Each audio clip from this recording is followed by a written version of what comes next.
કચ્છ પ્રાંતળિયા આહિર સમાજ દ્વારા 5000 વર્ષથી ચાલી આવતી પરંપરા અનુસાર સમાજના દરેક લગ્ન અંધારી તેરસના વણજોયા મુહૂર્તમાં લેવામાં આવે છે। આગામી વૈશાખ સુદ તેરસના કચ્છ જિલ્લામાં આહિર સમાજના 1050 લગ્ન લેવાશે। તે પૂર્વે હાલે આહિર પટ્ટીના ગામોમાં મામેરા સહિતના પ્રસંગો પરંપરાગત રીતે ઉજવાઈ રહ્યા છે।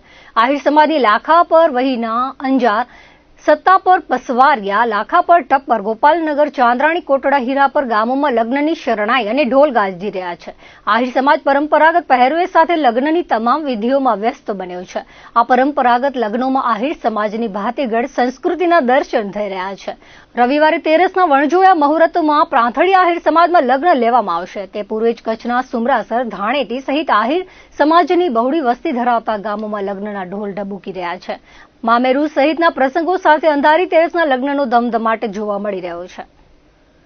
પહેલગામમાં આતંકવાદી હુમલાના જડબાતોડ જવાબમાં ભારતીય સેનાએ કરેલી કામગીરીની સરાહના કરી દેશવાસીઓ સાથે છે તેવો અહેસાસ કરવા માટે દેશભરમાં તિરંગા યાત્રા નીકળી રહી છે।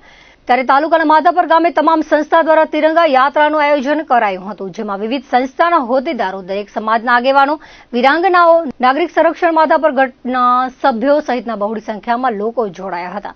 શુક્રવારે સાંજે માધાપરની બેન્ડ પાર્ટીની સુરાવલીઓ સાથે વિરાંગના સ્મારકથી ત્રિરંગા યાત્રા નીકળી હતી। ભારત માતા કી જય, વંદે માતરમના નારા સાથે રેલી ગાંધી સર્કલ પાસે પૂર્ણ થઈ હતી। આ ત્રિરંગા યાત્રામાં 71ના યુદ્ધ વખતે ભુજ એરપોર્ટના રનવે અને અહીંની વિરાંગનાઓ રિપેરિંગ કરી રનવે તૈયાર કર્યો હતો। તેઓ ખાસ રેલીમાં જોડાઈ દેશની સેવા કરવા આહવાન કર્યું હતું। ભુજ તાલુકા ભાજપના મહામંત્રી દિનેશ ઠક્કરે જણાવ્યું હતું કે દેશની જનતા અને તેમાં ખાસ માધાપર ગામે જેણે રાષ્ટ્રની સેવા કરી છે એવી વિરાંગનાઓના આશીર્વાદ લઈ રેલીની શરૂઆત કરાઈ હતી। આજની પેઢીમાં રાષ્ટ્રભાવના વધુ જાગૃત થઈ લોકો દેશની સેવામાં જોડાય તેવી અપીલ કરી હતી।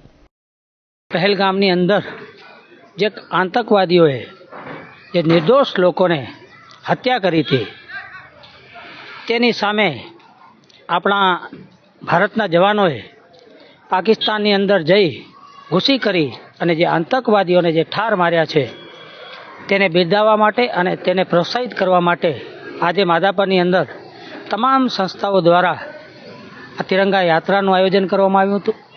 મોટી સંખ્યાની અંદર આની અંદર લોકો જોડાયા હતા અને આપણા દેશની સરકાર અને આપણા દેશના વડાપ્રધાન નરેન્દ્રભાઈ મોદી સાહેબનું જ્યારે નેતૃત્વ છે આ દેશની અંદર, ત્યારે સમગ્ર દેશને આ સરકાર ઉપર ભરોસો છે ને આપણી દેશની સેના ઉપર ભરોસો છે। ત્યારે બંનેને પ્રોત્સાહિત કરવા માટે આ આયોજન કરવામાં આવ્યું હતું અને બધા જ મોટી સંખ્યામાં જોડાયા હતા। તે બદલ હું દરેક લોકોનો હૃદયપૂર્વક આભાર વ્યક્ત કરું છું। અમે આમંત્રણ આપ્યું છે તો અમે જરૂર આવશી મળવા, અને અમે આ મળવા ઈચ્છી જ છીએ, કારણ કે જ્યારે એ વડાપ્રધાન થયા ત્યાર પછી અમે એને મળ્યા જ નથી, બહુ ટાઈમ થયું। એટલે અમે એને ખુશી છે મળશી, કાંઈ બી કામ હશે તો એને અમે કરવા તૈયાર જ છીએ। અમારાથી થઈ શકશે એટલી અમે મદદ કરશી, નહીં કરી તો અમારી પાછલી પેઢીને અમે આમંત્રણ આપશી, એ કરશે તો ખરા ને કાંઈ, અમે એની જોડે અમારાથી થશે એટલું અમે કરશી ને કરાવશી। અમને એટલી ઉમેદ છે કે કોઈ દિવસ દેશને હાથ ન આવે, અમે કરવા તૈયાર જ છીએ। ભુજની માનવજ્યોત સંસ્થા સેવાકીય પ્રવૃત્તિઓમાં હંમેશા અગ્રેસર રહી છે। સંસ્થા દ્વારા અનેકવિધ સેવા કાર્યો કરવામાં આવી રહ્યા છે। ત્યારે દાતાઓના સહયોગથી 7 જેટલા દિવ્યાંગ ભાઈ બહેનોને ટ્રાયસિકલનું વિતરણ કરાયું હતું। આ અંગે સંસ્થાના પ્રબોધ મુનવરે જણાવ્યું હતું કે માનવજ્યોત સંસ્થા કચ્છમાં દિન દુખિયાની સેવા સહિત અનેક પ્રવૃત્તિઓ કરી રહી છે, જેના ભાગરૂપે અમેરિકા સહિતના વિવિધ 3 દાતાઓ દ્વારા 7 જેટલા દિવ્યાંગજનોને ટ્રાયસિકલ અર્પણ કરવામાં આવી હતી। અગાઉ 507 જેટલા દિવ્યાંગોને ટ્રાયસિકલ આપવામાં આવી ચૂકી છે અને ત્યાર સુધી સંસ્થા દ્વારા કુલ 514 જેટલી ટ્રાયસિકલોનું વિતરણ કરવામાં આવ્યું છે। માનવજ્યોત સંસ્થા ભુજ દ્વારા આજે 7 દિવ્યાંગ ભાઈ બહેનોને અમે લોકોએ ટ્રાયસિકલ અર્પણ કરી છે। ખાસ કરીને માનવજ્યોત સંસ્થા ભુજમાં અને કચ્છમાં અનેકવિધ સેવાકીય પ્રવૃત્તિઓ કરી રહી છે। એના એક ભાગરૂપે દાતાશ્રી ગૌરીબેન મોહનલાલ મહેતા, વર્ધમાનનગર, કચ્છ, હસ્તે રમાબેન શિરીષભાઈ મહેતા, અમેરિકા, એમના દ્વારા 3 ટ્રાયસિકલો આપવામાં આવી છે।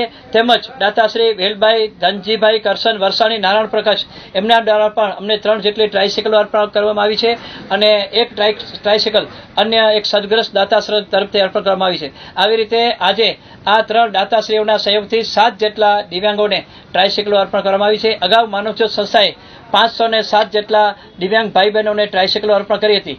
આજે વધુ 7 દિવ્યાંગ ભાઈ બહેનોને ટ્રાયસિકલ અર્પણ કરતા અત્યાર સુધીમાં માનવજ્યોત સંસ્થાએ 514 જેટલા દિવ્યાંગ ભાઈ બહેનોને ટ્રાયસિકલો અર્પણ કરી રોડ ઉપર હરતા ફરતા કર્યા છે. ભુજના બસ સ્ટેશનની બાજુમાં વર્ષોથી શાકભાજી વેચી પરિવારનું ગુજરાન ચલાવતા લારી ગલ્લાવાળાઓને ન હટાવવા રજૂઆત કરવામાં આવી હતી. બહુજન આર્મીના સંસ્થાપક લખન ધુઆએ ભુજ નગરપાલિકાના ચીફ ઓફિસર અને પ્રમુખને આવેદનપત્ર પાઠવ્યું હતું, જેમાં જણાવ્યા મુજબ ભુજ શહેરના બસ સ્ટેન્ડની બાજુમાં વર્ષોથી શાકભાજીની લારીવાળા ધંધો કરે છે. છેલ્લા કેટલાક દિવસોથી નગરપાલિકા દ્વારા શાકભાજીની લારી હટાવવા પર દબાણ કરવામાં આવી રહ્યું છે. હાલમાં આ લોકો જે સ્થાન પર ઉભા રહીને ધંધો કરે છે તેમને ત્યાં જ ધંધો કરવા પરવાનગી અપાય તેવી માંગ કરાઈ હતી. તેમજ તમામ શાકભાજી ફ્રૂટવાળા એક જ જગ્યા પર ઉભા રહી ધંધો કરે છે. તેમને રોજગારી મળી રહે તે માટે ધંધો કરવાની પરવાનગી આપવા જણાવ્યું હતું. આવનારા દિવસોમાં પાલિકા યોગ્ય નહીં કરે તો ઉગ્ર આંદોલન કરવાની ચીમકી અપાઈ હતી. થોડાક દિવસથી બકાલું વેચી અને પોતાનું ગુજરાન ચલાવતા ગરીબ લોકોને નગરપાલિકા દ્વારા માનસિક રીતે ત્રાસ આપવામાં આવે છે. એના વિરોધમાં આજે આવેદનપત્ર હતું. આ લોકોને કોઈને પણ હેરાન કરવામાં આવે નહીં. સાથે જ્યાં કને જે લોકો જે બકાલાની લારી લગાવીને ઊભા રહે છે એ તમામ લોકો ત્યાં કને ઊભા રહે. અને હું મારી એ પણ આ લોકોને વિનંતી છે કે ટ્રાફિકની જે સમસ્યા છે એને પણ હલ કરવામાં આવે ને એનામાં તંત્ર જ કરી શકશે.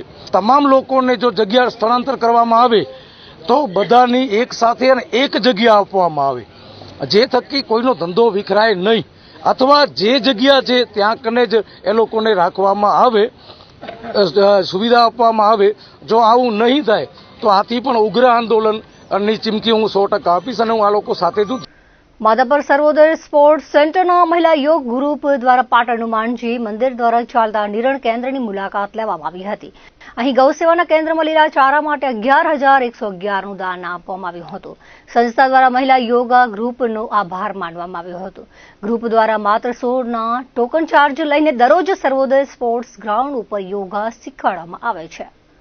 માંડવી તાલુકાના તલવાણા ગામે આવેલા રૂકનસા પીરની દરગાહ આવેલી છે. અહીં દર વર્ષે મુસ્લિમ સમાજ દ્વારા ઉર્ષની ઉજવણી કરાય છે. પણ હાલમાં થયેલા ઉર્ષ પ્રસંગે અમુક તત્વો દ્વારા દરગાહની પાર્કિંગમાં રૂપિયા વસૂલ કરતા હતા, જે ગેરવ્યાજબી હતું. અમુક યુવાનોએ પાર્કિંગના રૂપિયા બાબતે પૂછતા ઉશ્કેરાઈને યુવાનો પર હુમલો કર્યો હતો. આ અંગે પોલીસ વિભાગ દ્વારા યોગ્ય તપાસ કરી કાર્યવાહી કરવા અખિલ કચ્છ મુસ્લિમ યુવા કોર કમિટી દ્વારા પશ્ચિમ કચ્છ પોલીસ અધિક્ષકને આવેદનપત્ર પાઠવી રજૂઆત કરાઈ હતી. જેમાં જણાવ્યા મુજબ તલવાણા ગામે આવેલા રૂકનસા પીરની દરગાહના ઉર્ષ નિમિત્તે કાર્યક્રમમાં મુસ્લિમ સમાજના લોકો બહોળી સંખ્યામાં ઉપસ્થિત રહ્યા હતા. ત્યારે અમુક યુવાનો દ્વારા પાર્કિંગના રૂપિયા વસૂલ કરતા હતા. આ અંગે મુસ્લિમ યુવાનો પાર્કિંગ બાબતે પૂછતા તેમના પર અમુક શખ્સોએ હુમલો કરી ઈજાઓ પહોંચાડી હતી. ત્યારે પાર્કિંગની ઉઘરાણી કરવા મંજૂરી લેવાઈ હતી કે નહીં તેની માહિતી આપવા માંગ કરાઈ હતી. જો ન હોય તો ખંડણીની કલમો લગાવી રૂકનસા પીરના મેળાની મંજૂરી કઈ શરતોને આધીન આપવામાં આવી.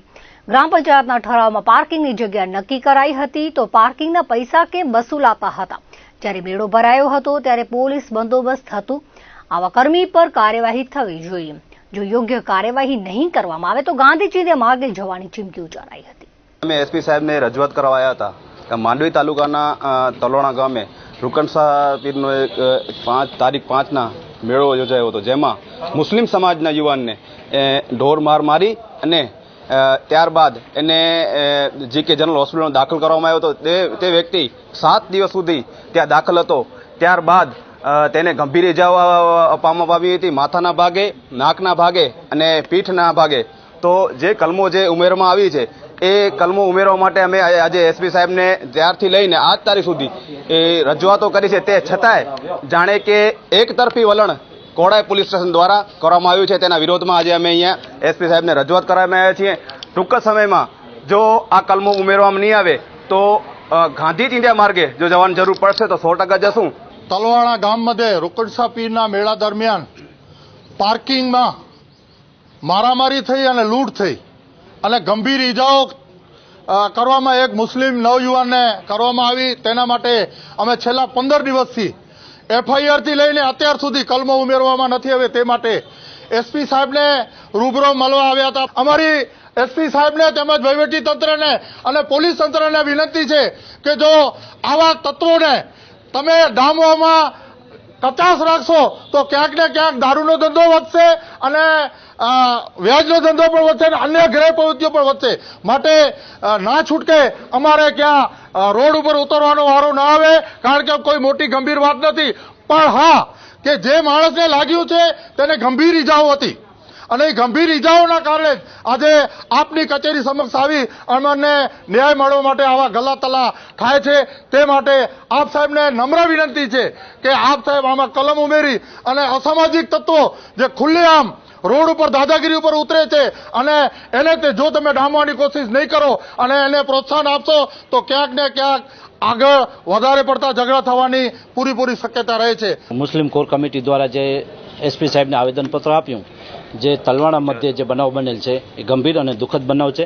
તો આપના માધ્યમથી હું અહીંના આઈજી સાહેબને તેમજ એસપી સાહેબને એટલું જ કહેવા માગું છું કે આપ કોડાઈ પોલીસ સ્ટેશન વિસ્તારની અંગત વિઝિટ લ્યો, ત્યાંની કચેરીની તેમજ ત્યાં શું ચાલી રહી છે ગતિવિધિ એની ખાલી પરિસ્થિતિ જાણો.